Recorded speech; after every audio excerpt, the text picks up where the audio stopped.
we bring it back to Saturday against Romania and Bordeaux, a few injuries: Dan Sheehan, Jack Conan, David Kilcoyne. What team would you like Andy Farrell to play, and which way do you see it, Matt? Do you go full strength or do you mix and match? Great dilemma to have for Andy Farrell, isn't it? So many talented players. Who do you leave out? How do you structure it? And I think this is sort of related to what Quinny said, because the principle that Alan's getting at, which is like a mantra in coaching, you can't overtrain, you can only under-recover.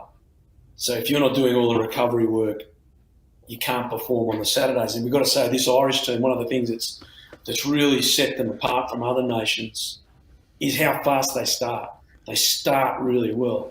So starting a tournament really well is exactly the same, because it's a guy called Rick Charlesworth, who was a genius Australian Olympian in hockey, and he became a hockey coach. He was an underachiever. He was a doctor. He was international cricket, opened the batting for Australia, and was a federal member of parliament. One of these guys that just wastes his life. He was. I always remember him talking about how in a tournament, which hockey plays a lot, Olympic Games and World Championships, you've got to get energy along the way.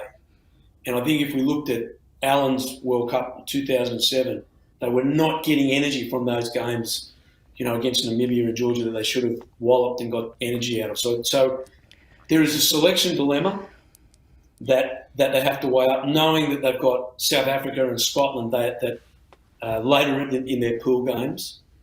And they also know that Tonga are going to be no easy beats. Then there's the added dilemma that Johnny Sexton hasn't played since the Grand Slam winning game at the Aviva in March. So Sexton will play. That's what everyone would assume. And then I would think they look across and doing exactly what Alan said, looked at the GPS readings and saying, well, by the end of the Tongan game, we want this group of players to have this amount of time, playing time.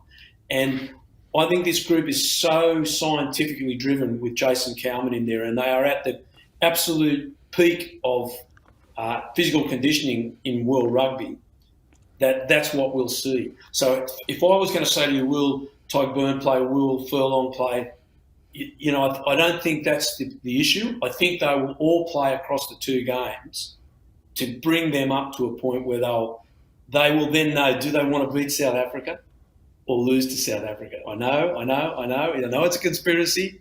I'm just saying they're going to have that. They may very well say, we're going to beat both South Africa and Scotland. We're going to finish first. That might be their goal.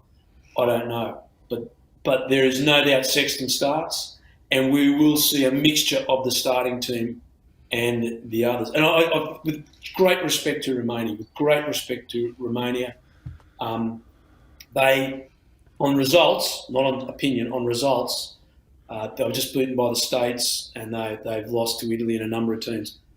They're the weakest team in the pool.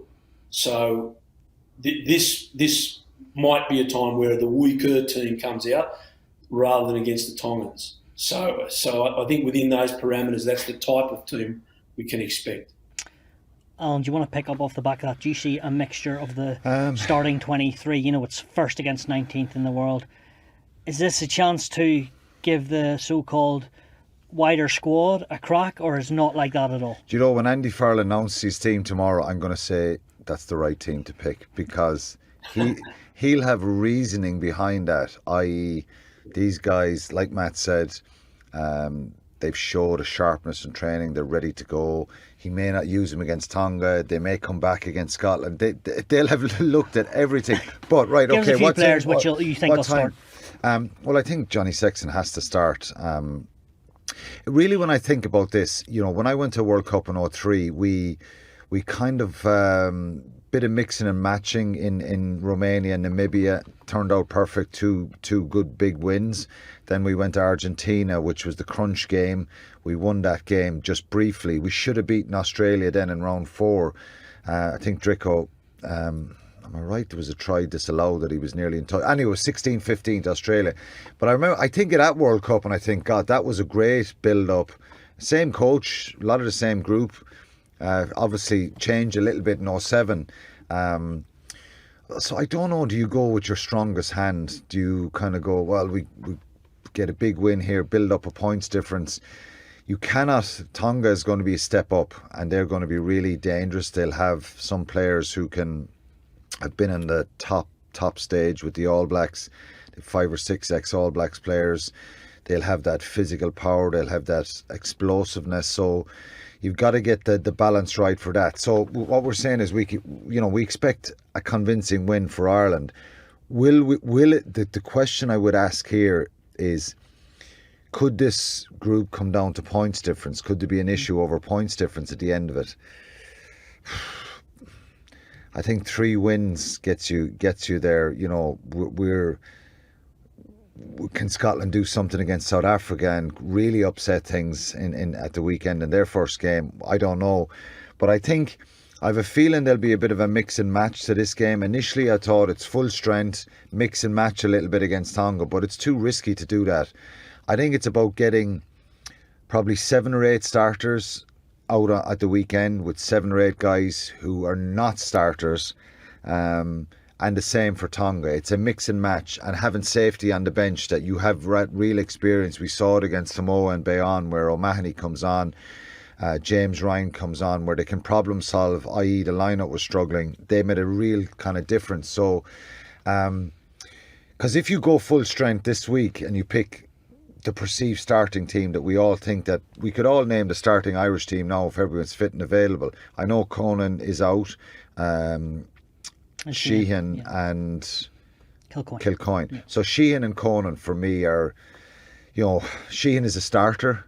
I don't think they're risking him. We saw shots yesterday of him kicking a ball around the field. If he had any problems, he wouldn't be kind of doing cross-field kicks and bouncing around the place. I'm sure it's a case of they'll be involved against Tonga. So I probably think now, if you ask me to pick an Irish team now, if I was just picking it on my own, I'd probably go 50-50 with to make sure there's enough of game time, because Tonga, if you kind of put out the second group against Tonga, it's risky. So a mix and match, I think, and it's just, rather than involvement in the match, I think it's minutes.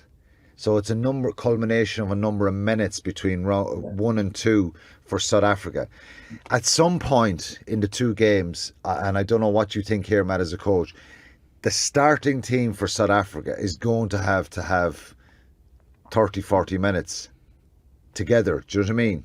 So that they can build. It's grand holding all this stuff back and saying, well, we're all fit and well, but it's just to sharpen up on that little bit of cohesion. So I think it'll be mix and match for both games.